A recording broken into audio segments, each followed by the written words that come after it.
Oh hey, didn't see you there. I'm going to be talking to you about halogenoalkanes. Beginning with, what is a halogenoalkane? Halogenoalkanes are alkanes where at least one of the hydrogen atoms bonded to a carbon is replaced by a halogen atom, a group 7 element such as fluorine, chlorine, bromine, iodine, etc. You can have primary, secondary, and tertiary halogenoalkanes depending on the number of carbons there are bonded to the halogen carrying carbon. Now for how they're produced. Halogenoalkanes are produced in nucleophilic substitution reactions. A nucleophile is an electron pair donor. All halide ions are nucleophiles. As the halide ions are more electronegative than the carbon atom, a dipole is induced between the carbon-hydrogen atom and so it becomes polar. This leaves it open to attack by nucleophiles like halide ions. They can also be made from halogenation of alkanes where the double bond between two carbons is opened up.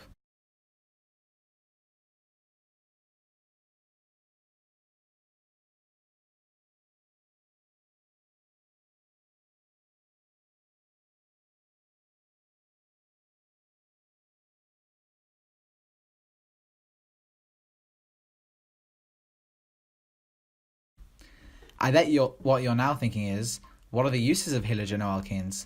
Fortunately, that's what I'm about to tell you. Halogenoalkanes are used in a wide variety of day-to-day products. For example, PVC is a commonly used plastic that is both heat resistant and corrosive resistant. PTFE, polytetrafluoroethylene, is what you find in your non-stick cookware and between fittings on your radiators. In the past, halogenoalkanes were used as refrigerants, but not anymore. Now let's talk about CFCs. A CFC is a compound containing the element chlorine, fluorine, and carbon only. The CFCs were developed as a non-toxic refrigerant, however they are now well known for their damaging effects on the ozone layer. They are also greenhouse gases. Their use is now being limited because of their hazards to health and environmental issues. However, there are also positives to CFCs. They are unreactive, don't burn, and are not toxic. They work well as refrigerants as they can be made with different boiling temperatures. We've learned about CFCs, now what are the issues? One of the main problems with CFCs is that they appear to be thinning the ozone layer. This is a serious issue as the ozone layer absorbs a great deal of harmful UV radiation from the sun, and so without the ozone layer, we could not exist. As shown on the current slide, we can see the process in which free radicals and catalyzing ozone decomposition.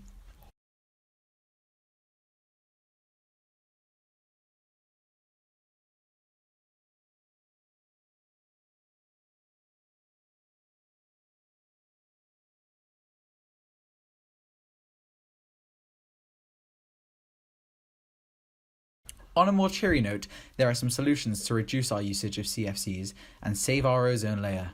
Chemists have actually figured out how to synthesize useful alternatives to CFCs in order to protect our environment, such as hydrocarbons and HCFCs. This will actually allow the reversal of the ozone layer problem, which is great because it means we won't die. Boy, does my brain hurt after all this chemistry. I think what we all need now is for us to summarize what we've learnt. First of all, a halogenoalkane is an alkane with at least one hydrogen being replaced by a halogen atom. Then we looked at how they were made in nucleophilic substitution reactions and halogenation reactions. We found out the uses were as plastics and non-stick cookery. The final thing is how damaging CFCs are to the ozone layer and what they have previously been used for.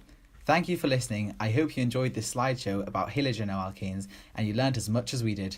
Goodbye!